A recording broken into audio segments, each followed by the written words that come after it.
Selamat siang, perkenalkan nama saya Madi Dwi Kanggakusuma dengan NPM 18180111091. Jadi pada kesempatan kali ini saya akan menjelaskan yang pertama adalah mengapa untuk soal ujian akhir blok DMS kemarin ada soal mengenai kasus, yaitu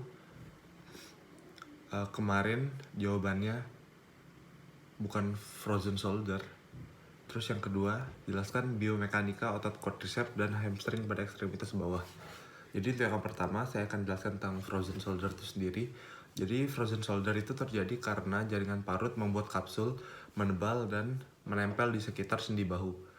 Nah, nama lain dari frozen shoulder itu adalah adhesive capsulitis, yang sesuai namanya berarti ada gangguan atau pelengketan antara kapsul sehingga gerakan sendiri itu jadi terbatas.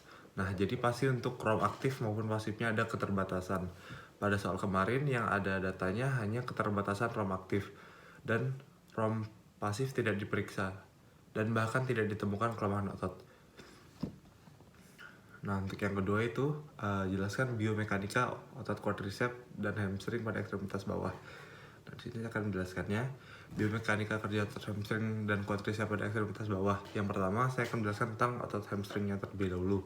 Nah, sebagaimana yang kita ketahui, otot hamstring terdiri dari 3 komponen otot, diantaranya musculus semitendinosus, musculus semimembranosus, dan musculus bicefemoris. Untuk yang pertama, musculus semitendinosus itu berasal dari tuber ischiadicum, dan otot ini bekerja pada dua sendi, yaitu ekstensi pada sendi panggul dan fleksi pada sendi lutut, serta rotasi medial ke tungkai bawah. Nah, otot ini itu dipersarafi oleh nervus tibialis. Yang kedua, musculus semimembranosus itu berasal dari tuberositas ischiadium dan berinsersio pada condylus medial tibia. Otot ini dapat melakukan ekstensi sendi panggul dan fleksi sendi lutut dengan rotasi medialis pada sendi lutut. Nah, otot ini itu dipersarafi oleh nervus tibialis L5 sampai S2.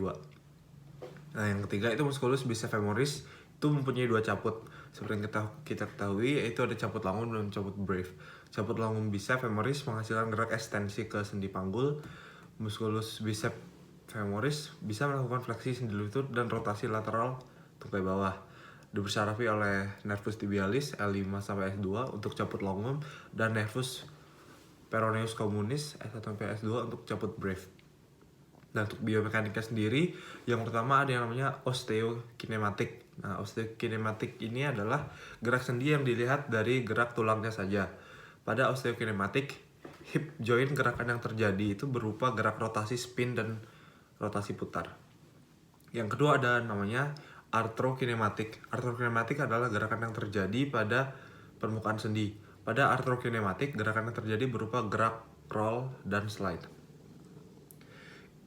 Itu untuk otot hamstring. Selanjutnya untuk otot quadriceps. Nah, quadriceps merupakan komponen otot yang berperan utama dalam melakukan ekstensi sendi lutut. Otot-otot pembentukan quadriceps adalah rectus femoris, vastus lateral, vastus intermedius, dan vastus medial. Rectus femoris terletak di tengah dan permukaan pada mekanisme quadriceps dan melebar ke arah distal menuju aspek superior patella. Rectus femoris merupakan satu-satunya otot di antara grup quadriceps yang mempunyai fungsi sebagai flexor hip atau panggul selain ekstensor sendi lutut. Lalu selanjutnya adalah vastus lateral.